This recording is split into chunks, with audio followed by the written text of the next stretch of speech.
अस्सलाम वालेकुम dear students, welcome back. आज का हमारा टॉपिक जो है लॉन्ग क्वेश्चन के हवाले से इंतहाई इंपॉर्टेंट है और इसमें से शॉर्ट क्वेश्चन भी बनते हैं और मारूजी भी बनती है। तो आज के टॉपिक के अंदर हम देखेंगे एक्सक्रीशन इन कॉकरोच। तो कॉकरोच के अंदर एक्सक्रीशन कैसे होती है, कि कॉकरोच के अंदर जो एक्सक्रीटरी प्रोडक्ट बनते हैं वो कौन से होते हैं, कॉकरोच के अंदर जो एक्सक्रीटरी प्रोडक्ट बनते हैं उनको बॉडी से बाहर कैसे रिमूव किया जाता है, सारे का सारा मैकेनिज़्म, इनका एक्सक्रीटरी सिस्टम जो है सब की हम बात करने वाले हैं। तो सारी की सारी जो मारूजियाँ हैं मैंने वो रेड कलर में शो की हुई हैं, आप लोग यहाँ से जो है स्क्रीनशॉट ले सकते हैं और आप इसको आसानी से याद कर सकते हैं। सबसे पहले बात करें कि जो कॉकरोच है वो एक इंसेक्ट है, एक हशरात है। इसका ताल्लुक जिस फैलम से है उसका नाम है आर्थ्रोपोडा। प्यार से याद करें, आर्थ्रोपोडा। और इसको सामना होता है एक्यूट शॉर्टेज ऑफ वाटर, मतलब हालांकि ये गटरों वगैरह में पाया जाता है लेकिन इसको पानी की शदीद कमी का सामना करना पड़ता है।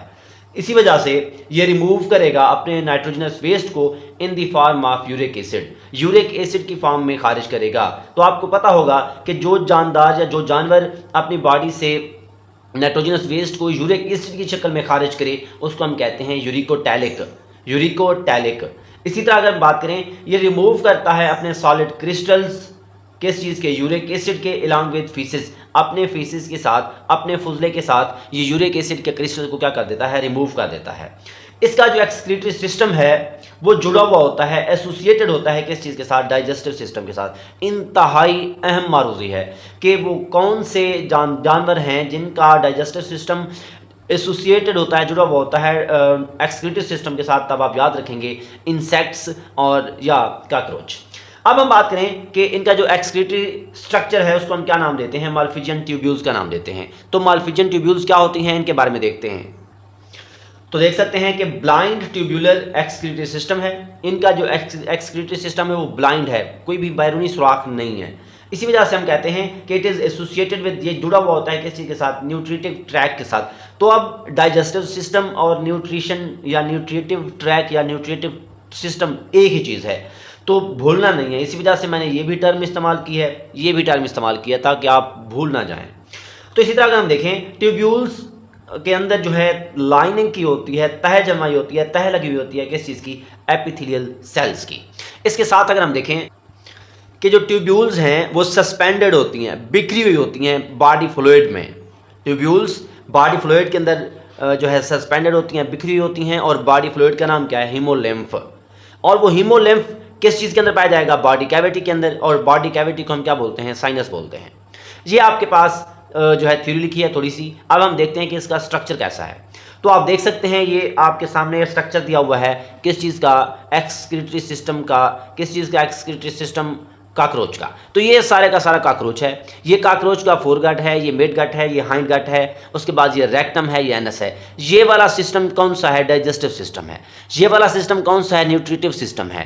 ये वाला सिस्टम कौन सा है, डाइजेस्टिव सिस्टम है। अब डाइजेस्टिव सिस्टम के साथ ये देखें, ये ट्यूब्यूल्स अटैच हैं, ब्लाइंड ट्यूब्यूल्स अटैच हैं। इन्हीं ब्लाइंड ट्यूब्यूल्स को जो सस्पेंडेड हैं बॉडी कैविटी के अंदर, ये सारे का सारा इर्द गिर्द बॉडी कैविटी है, उसको हम साइनस कहते हैं। साइनस के अंदर हीमोलिम्फ मौजूद है जिसके अंदर नाइट्रोजनस वेस्ट होगा। अब आप देख सकते हैं बॉडी कैविटी, उसको साइनस कहते हैं। साइनस के अंदर जो लिक्विड है, फ्लूइड है, उसको हम हीमोलिम्फ कहते हैं। इसी के अंदर ये बिखरे हुए होते हैं, सस्पेंडेड होती हैं, जिसको हम क्या कहते हैं, माल्फिजियन ट्यूब्यूल्स का नाम देते हैं। मतलब ये चीज़ें क्या होंगी, माल्फिजियन ट्यूब्यूल्स होंगी। अब ये जो माल्फिजियन ट्यूब्यूल्स हैं ये यहाँ पे सस्पेंडेड हैं। अब हम ये देखेंगे कि एक्सक्रीशन कैसे होगी। तो लाजमी ज़हन में रखेंगे, माल्फिजियन ट्यूब्यूल्स को मैंने थोड़ा सा बड़ा करके दिखाया है। तो इसके अंदर जो स्पेस है इसको हम ल्यूमेन कहते हैं। इस बॉडी कैविटी को हम साइनस कहते हैं। इसके अंदर जो लिक्विड है, फ्लूइड है, उसको हम क्या बोलते हैं, हीमोलिम्फ कहते हैं। हीमोलिम्फ के अंदर नाइट्रोजनस वेस्ट होगा। अब हीमोलिम्फ से नाइट्रोजनस वेस्ट फ्लूइड के साथ चला जाएगा ल्यूमेन में। इसी तरह ये फिर चला जाएगा मिडगट में।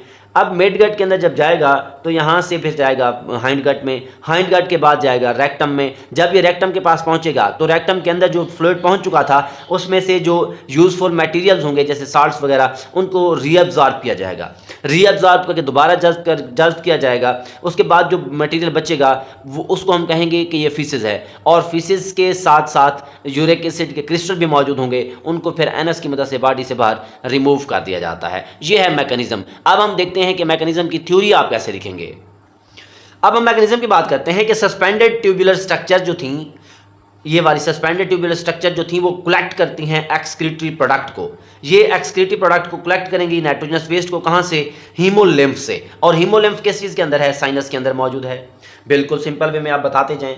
इसी तरह अगर हम मजीद बात करें कि जो फ्लूइड है ये मूव करता है मिड गट से फिर हाइंड गट के पास जाएगा। देखिए मिड गट से हाइंड गट के पास जाता है, इसी तरह ये रीचेस पहुंच जाता है रेक्टम के पास, यहाँ से आते आते आते ये रेक्टम के पास पहुंच जाएगा।